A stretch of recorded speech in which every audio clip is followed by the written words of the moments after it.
And for this little practice on all fours, you might like some extra padding for your knees. And if you have one of the balls, you can have a little play with that, a tennis ball, massage ball.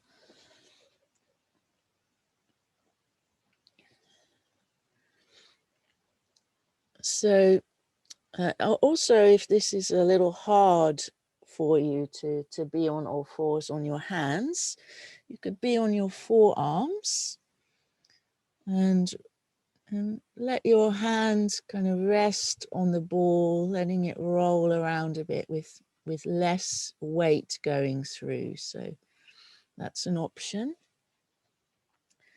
This is an option to roll the hand over the ball from here. So the fingers are relaxed, and we can just do it briefly from side to side, just waking up the palms of the hands. You could also do it on a higher surface, like the seat of a chair or against the wall. So a few different intensity calibrations there. Noticing how your hands are. Do they feel quite similar? Likely they feel different. The dominant hand often feels a bit tighter, especially if you're using computer mouse a lot or a trackpad, thumbs for texting and so on. So waking up the hands a little bit. And once you've done that in a way that works for you, inviting you to come onto your forearms, if you're not already, and then to turn the palms up and down a few times, letting the forearms roll. Really soft hands. Noticing there might be a bit of a response in your shoulders, when we go outwards and inwards. You might feel something in your upper back.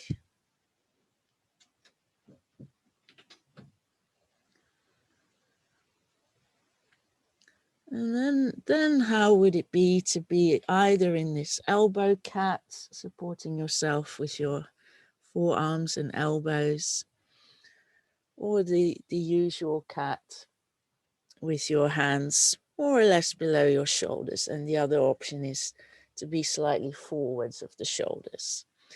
That way we're less aligned through the bones. So you can see what feels helpful to you. The knees below the hips, and then having a little wriggle again.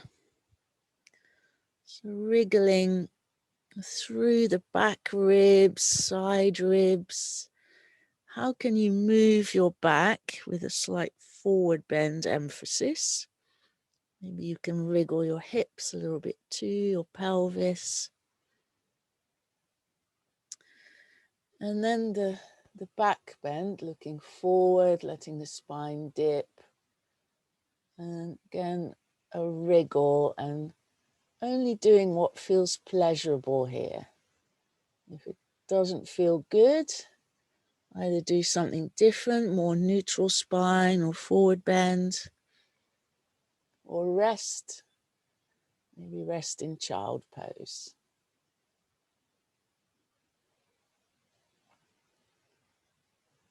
So wriggly cat. And then tucking the toes under and just shifting the weight forwards and back a little bit. And again, if now your wrists are tired, you can transfer to the forearms anytime. You can do a little circle for your wrist. Wiggle the fingers. And seeing how much movement you've got there to go forwards and back.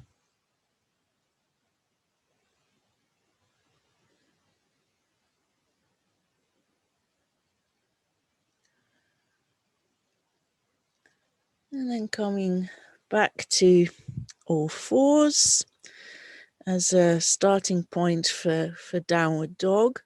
If this is tricky due to wrists, you can always choose to do the lying down dog pose.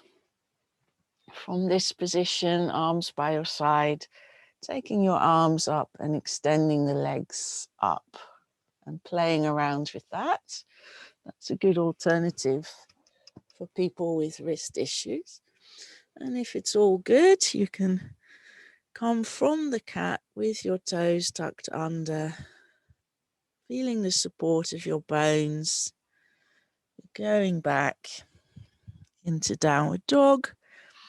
You can go up and down, being aware of how your arms relate to your shoulders, how the joint supports you there, the shoulder joint. And the position of your legs, is it helpful to bend your knees more? Sometimes we get this effect of straightening the legs and loads of weight being transferred forwards.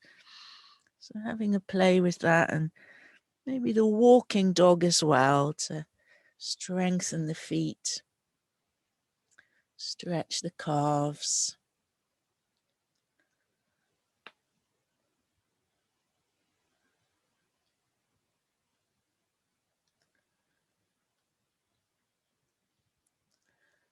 And then coming up to standing. You can transition from dog in any way that works for you.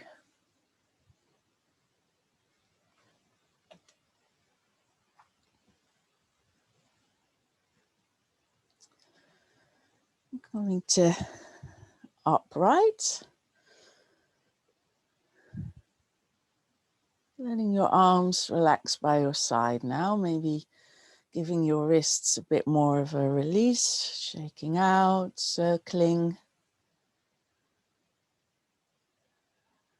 Breathing out, feeling the connection with the earth through the soles of your feet.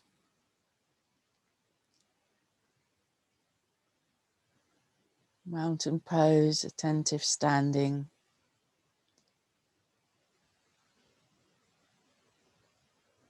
And still aware of the movements in the body. It's not completely static. There's movement from the breath.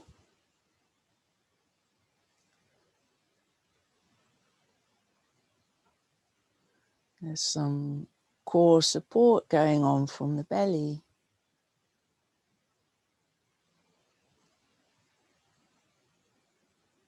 Back muscles are working because we're not just kind of flopping down, we're not collapsing.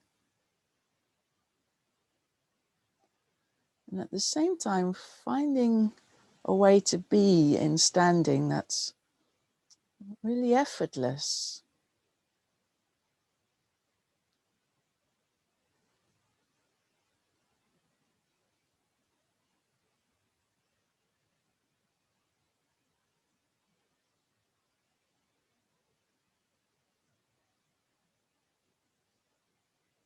So there's this postural element of effortlessness, of balance, of being able to stand and walk with ease, be pain-free, have good posture, the right posture for you. The best possible posture for you. It's a work in progress. Life leaves its mark on us.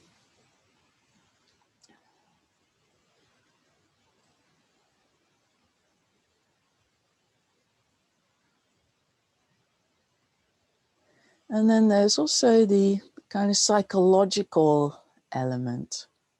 So this is called mountain pose.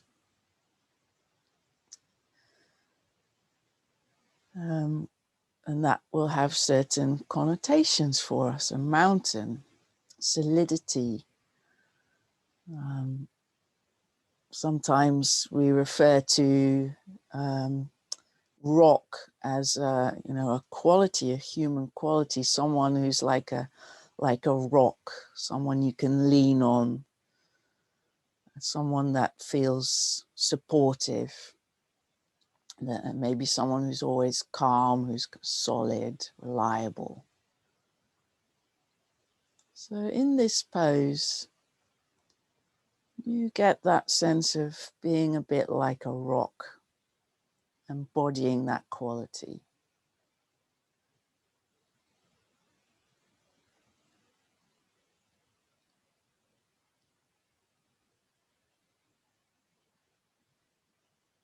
The word stoic comes to mind.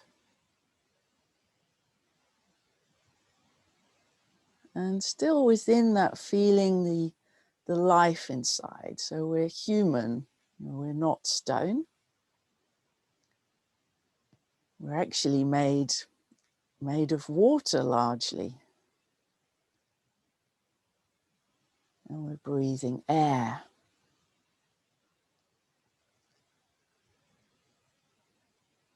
And maybe if we're a mountain, our head is in the clouds. So even though there's a very solid connection to earth and even a sense of being like a rock, there's also height. There's a big expansive view that becomes possible from the top of a mountain, for sure. So also being aware of being able to rise up, lengthen up, rising above, having the bigger picture.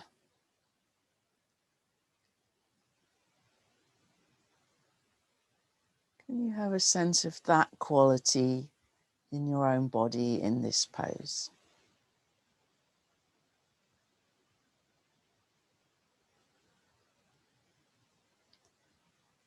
And how might that be useful right now in your current life circumstances?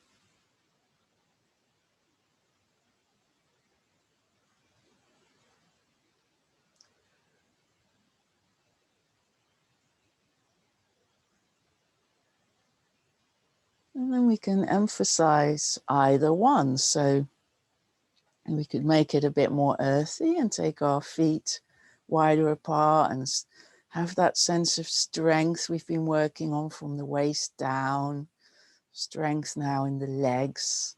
If we let the tailbone drop, we can feel the strength in the lower belly, perhaps engage gently. Earthiness can press down through the hands to engage the core a little bit more.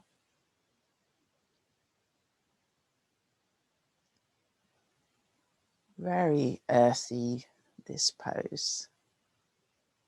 Maybe this feels more like a mountain than the previous pose.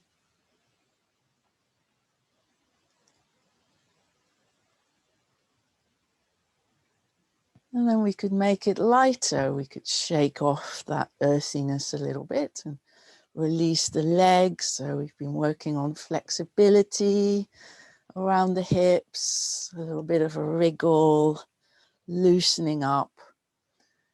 And then we could take our arms up and maybe be on the balls of our feet. We've been working on the toes, ankles. So how would it be to be really light? To almost float up. You can sprinkle fairy dust upwards with your fingertips. Rising above it, really light, emphasizing the upward direction.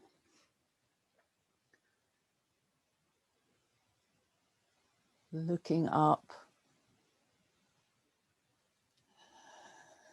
And then letting that go again, coming back to the neutral, more neutral feeling of mountain pose, where we can think of both directions, rooting down as well as lengthening up.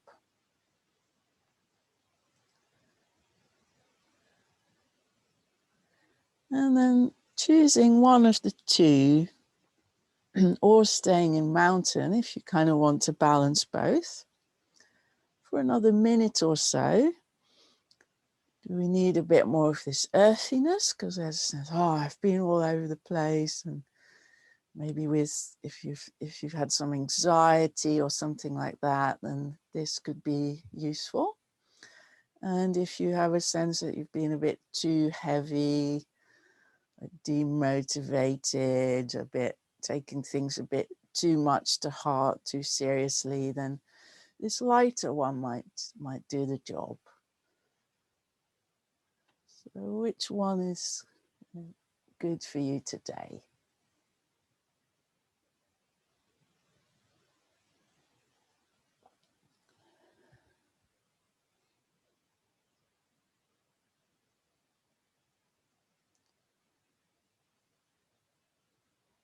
And then when we come out of the pose, there's a little bit of an afterglow. One of my Buddhist teachers says it's like doing a short burst of meditation a few times a day. It's a bit like opening a perfume bottle for 10 seconds and then closing it again. The scent lingers.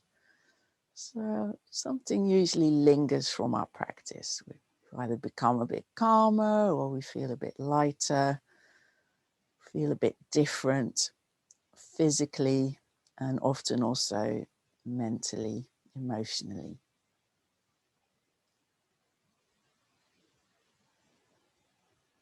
And then we can let that practice go. Physically, we can let go a little bit more of the back muscles in a forward bend, letting go of the head, neck, and shoulders, stretching out the back. And again, that pose can have the psychological element of letting go. If we have been taking things a bit too seriously, being a bit heavy, there might be something we can let go about that. Or if we've been a bit worried or anxious, we might like to think about letting go of that tendency to worry. Letting go of fears that might be a bit irrational. And then coming back up to standing, and again noticing how you are after that pose, what lingers from that pose, if anything.